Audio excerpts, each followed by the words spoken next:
Zasemegezeka kunena zoti ngozi imene inachitika chigawo chakumawako. Pa ngozi imeneyo ndi kuti anthu ena ake mwachisoni aluza miyoyo. Ena beto nkutheka kumazafunsa kuti ngozi yake iti. Tikhopera kuti ambiri tasatira bwino kuti ku chigawo chakumawako kwachitika ngozi imeneyo inachitika posatira kuti basi imene imadziwika zonena kuti Captain Towers imachoka ku Mzuzuko inaombana ndi truck ya mtundu wa Scania. Ndeno potenga ndi information imene apolisi apereka akunena zona kuti basi imeneyo itafika chapa Nyemba ku Chikangawa kumeneko ndekuno kwinaku akuyandikira chakwa Jendako pali trading inake imene mazuka kuti pa Nyemba pamachitikaso malonda kwambiri. Tikhopera kuti ambiri amene timayenda msewu umenewo tikupaziwa pamalo pamenepa. Ndakuti basi imeneyo inapeza zoti yaombana ndi truck imeneyo.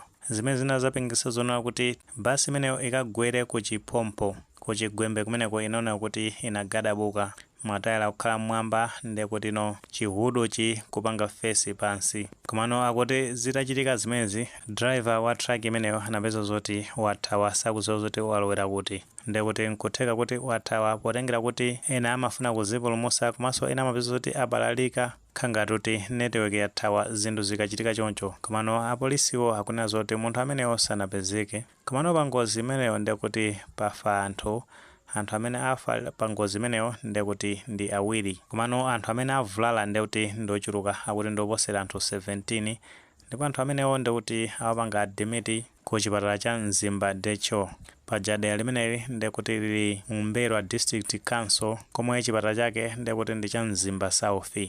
Nde potengera ndi amene amayankhulira Mzimba South Police Station amene watu ndi Amalia Banda amanena zona kuti pa ngozi imeneyo anthu amene amwalirawa anawatenga kupita nawo ku chipatala chimene cha Mzimba South Decho.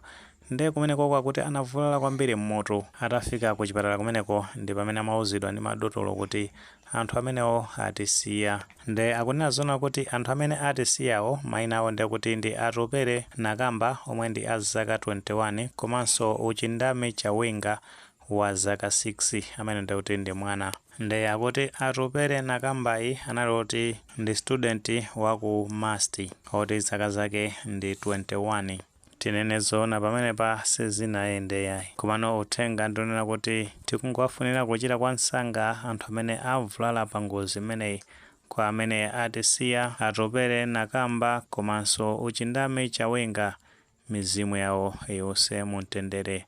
Ambuye atonthoze amene akhuzidwa ndi imfa imeneyi.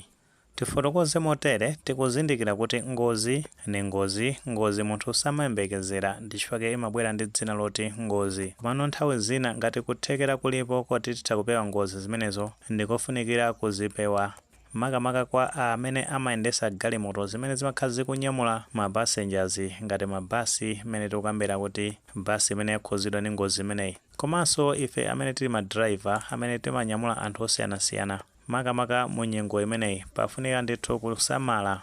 Pali nthawi zina ngozi zimatha kubwera chifukwa cha reckless driving ya anthu ena ake. Ena amatha kufuna kuti azipanga ma overtake osayenera zinthu ngati zimenezo. Nde tikamayenda pa msewu makamaka mu nyengo imeneyi ena amapeza kuti akhuta chakumwa. Tikuyenera kuti tisamale miyoyo ya anthu komanso miyoyo yathu koposaposa kumbali ya apolisi amenetu amathandizira pa msewu a traffic amenewo. Pempho ndilonena kuti mu nyengo imeneyi tithandizireni kuti malamulo asatidwe apa msewu pofuna kuteteza miyoyo ya Malawi. Aitu menemo ni mene nkhani zake zayendera.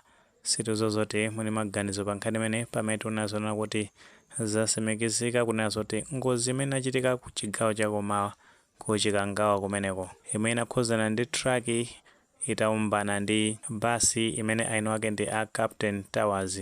Pa ngozi imeneyo ndekuti pafa anthu awiri komanso anthu ena ovulala pa ngozi imeneyo ndekuti apitirira 17. Ngati maganizo amene alipo tifotokozeni comment section, koma tikamapereka tilemekezenso maganizo anzathu.